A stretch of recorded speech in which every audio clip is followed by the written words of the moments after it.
High বন্ধুরা, আমি Sucharita. Video শুরুতে সকলকে জানাই শুভ সকাল। কেমন আছো সকলে? আশা করছি সকলে দারুণ আছো। আমি তো ভীষণ ভালো আছি। আজ আমি তোমাদের সকলকে একটা দারুণ রেসিপি শেয়ার করতে চলে এসেছি। গুজরাটের বিখ্যাত স্পঞ্জি ধোকলার রেসিপি। শুরু থেকে শেষ অবধি দেখতে থাকো, আশা করছি সকলে দারুণ লাগবে।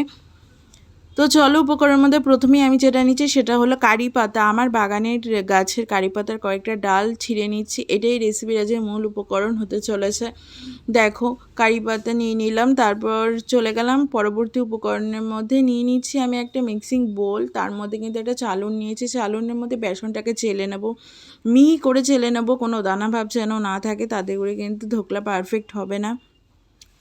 একটা কিন্তু মিহি বেসনের কিন্তু লেয়ার তৈরি করতে হবে, তাতে করে কিন্তু ধোকলাটা টেস্টি হবে এবং পারফেক্ট হবে। দেখো, খুব সহজ রেসিপি, খুব একটা সময় লাগে না, 5 থেকে 10 মিনিটের ব্যাপার, তাতে করেই তৈরি হয়ে যায় এই রেসিপিটা।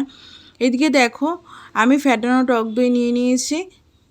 তারপর টক দইটা ভালো করে ফেটিয়ে নিয়ে তারপর উপকরণের মধ্যে চলে গেলাম। লেবু, লঙ্কা, কারি পাতা নিলাম হলুদ, চিনি, খাবার সোডা, কালো সর্ষে, টক দই, আর নিয়েছি রিফাইন্ড অয়েল, আর সবশেষে নিয়েছি আমি নুন, আর নিয়েছি বেসনের বাটিটা।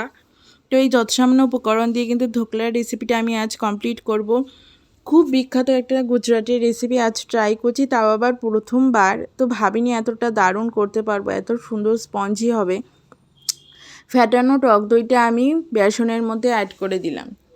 তারপর আমি অ্যাড করে দিচ্ছি ভালো করে খানিকটা পরিমাণ জল। তো জল দিয়ে একটা থিক ব্যাটার আমি তৈরি করব। দেখো, ব্যাটারটা কি দারুণ হয়েছে, ঘন থকথকে কিন্তু একটা ব্যাটার তৈরি করে নিতে হবে।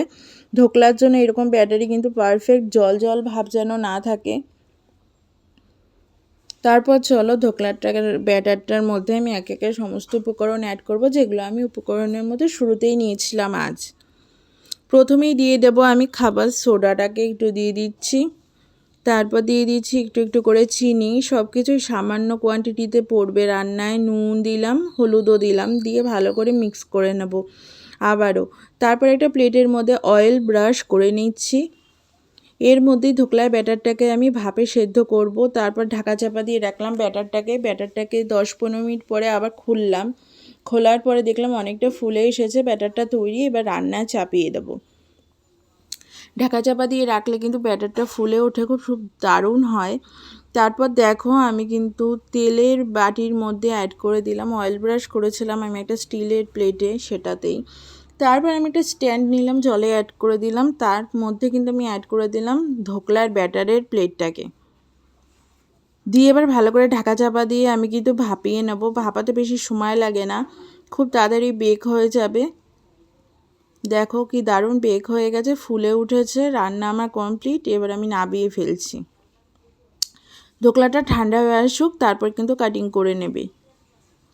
এদিকে দেখো, ধোকলাটাকে কিন্তু প্লেটে চারিদিক দিয়ে কিন্তু আমি ছুরি দিয়ে কিন্তু কেটে নিচ্ছি, যাতে করে যেন উল্টাতে সুবিধা হয়।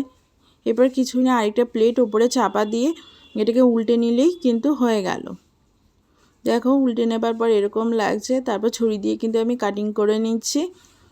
তো চৌকো চৌকো করে বরফি শেপে যেমন ইচ্ছা সেমন কিন্তু কাটিং করা যায়। দেখো, ধোকলাগুলো কিন্তু খেতে খুব দারুণ হবে।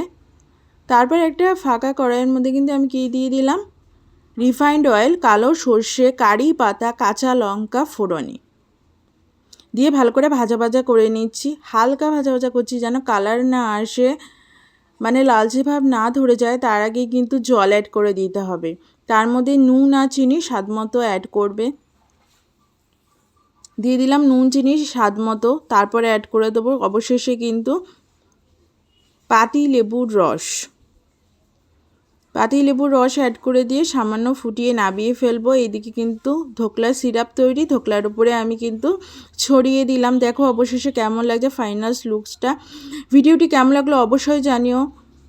ভিডিওটি ভালো লাগলে please do like, share and subscribe to my channel. তোমাদের সকলের সাথে খুব শিগগিরই আরও একটা নতুন ইউনিক ভিডিও নিয়ে চলে আসবো। ততক্ষণের জন্য ভালো থেকো, সুস্থ থেকো। আমার চ্যানেলটাকে ঠিক এভাবেই সাপোর্ট করো। আর অবশ্যই কিন্তু কমেন্ট করে জানিও রেসিপিটা কেমন লাগলো। আজকের মতো এই পর্যন্তই। দেখা হচ্ছে নতুন কোনো ইউনিক ভিডিওর সাথে তোমাদের সকলের সাথে খুব শিগগিরই। আজকের মতো এই পর্যন্তই, টাটা।